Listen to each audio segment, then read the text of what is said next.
душанбе 8 сол барои салафия. департаменти давлати имиа вориси раҳмонро муаррифӣ кард. o'zbekiston райпурсӣ баргузор хоҳад шуд. додгоҳи ноҳияи исмоили сомонии шаҳри душанбе муҳаммади раҳматуллоҳ воиз дар гузашта яке аз раҳбарони равияи динии салафия дар тоҷикистонро бар асоси моддаи 307 кодекси ҷиноии ҷумҳурии тоҷикистон ба 8 соли зиндон маҳкум кард. дар ин бора радиои озодӣ рӯзи 23 март бо такя ба бародари воиз Юсуф Муҳаррамов хабар дод: ман дар ду мурофиаи судӣ иштирок карда дар ҳукми додгоҳ ҳузур доштам. дар толори додгоҳ одамони зиёд буданд. барои чӣ бародарамро маҳкум карданд то ҳол нафаҳмидам. якҷоя бо ӯ 10-12 нафари дигар маҳкум шуданд. онҳоро ба муҳлати аз 7 то 10 сол аз озодӣ маҳрум карданд. беҳтараш аз ҳамсараш пурсед. ӯ дар ҳама мурофиаҳои судӣ иштирок кардааст, мегӯяд бародари маҳкумшуда. дар аввали соли 2016 муҳаммади раҳматуллоҳ бо иттиҳоми ташкили иттиҳоди экстремистӣ аллакай ба 8 соли зиндон маҳкум шуда буд, вале дар охири тобистони соли 2021 бинобар қонуни афв ба озодӣ баромадааст. рӯзи 2 ноябр воизро барои суҳбатгузаронӣ ба Кумитаи давлати амнияти миллӣ даъват карда мешавад. баъди чанде корманди амнияти миллӣ ба писари муҳаммади раҳматуллоҳ занг зада мегӯяд ки падараш боздошт шудааст.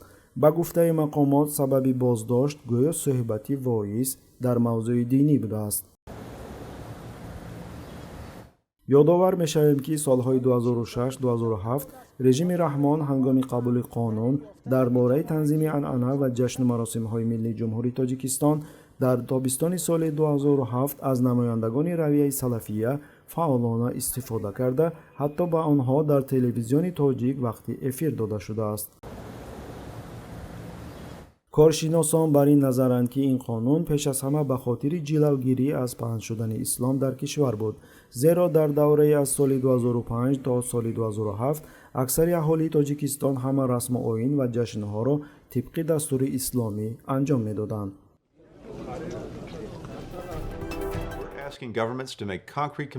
департаменти давлатии амрико дар гузориши солонаи худ дар бораи вазъи ҳуқуқи башар дар кишварҳои мухталифи ҷаҳон гузориш дода, писари калонии раис ҷумҳурии Тоҷикистон Эмомалӣ Раҳмон Рустами Эмомалиро вориси падараш номид.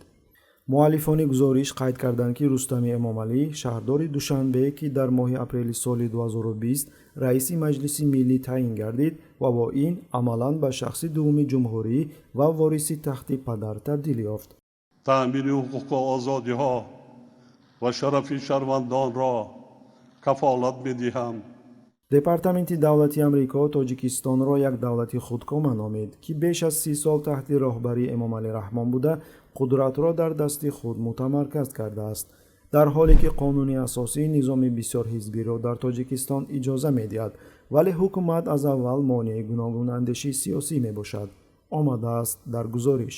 тӯли чанд даҳсолаҳо аст ки ғарб таҳти сарварии амрико кишварҳои осиёи марказиро ба авторитаризм ва нақзи ҳуқуқи башар дар тамоми бахшҳои ҳаёт муттаҳам мекунад, вале ин чиз онҳоро аз дастгирӣ, таҳким ва маблағгузорӣ кардани режимҳои мазкур, махсусан вақтҳои охир, монеа намешавад.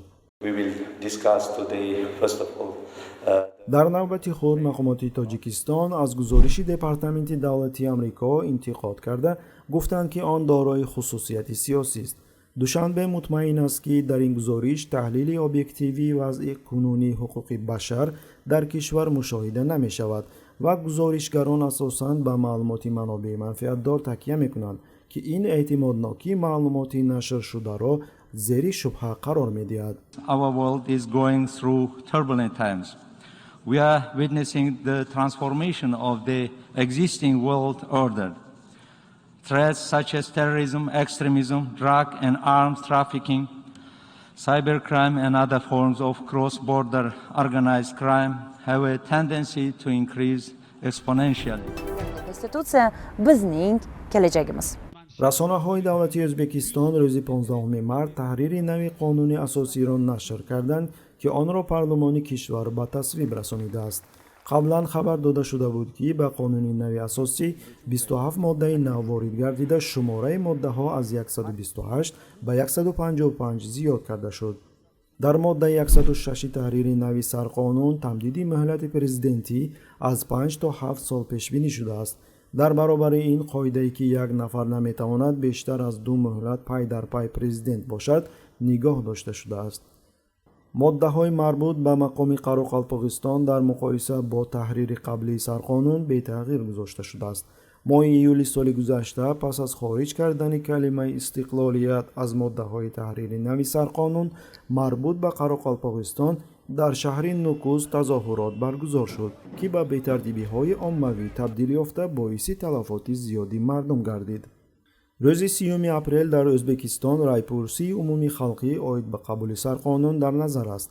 теъдоде аз афроди маъруф аллакай наворҳоеро зери хештаги бефарқ эмасман нашр карда мардуми Ӯзбекистонро даъват доранд ки тағйироти конститутсиониро дастгирӣ кунанд. дар миёни онҳо шахсияти маъруфи динӣ Мубашшир Аҳмад ва соҳибкор Зафар Ҳошимов низ ҳастанд. Bir tomonman millatim, xalqim, buyuk O'zbekistonimni manfaati uchun o'lishga ham tayyorman deb javob beraman.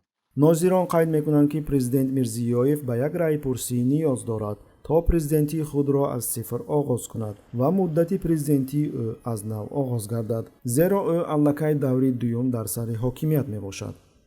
ёдовар мешавем ки сифр кардани муддатҳои президентӣ як роҳи маъмулӣ барои диктатурҳо боқӣ мемонад ки онро дар диктатураҳои Африқо, Амрикои Лотинӣ ва Иттиҳоди давлатҳои мустақил мушоҳида карда мешавад.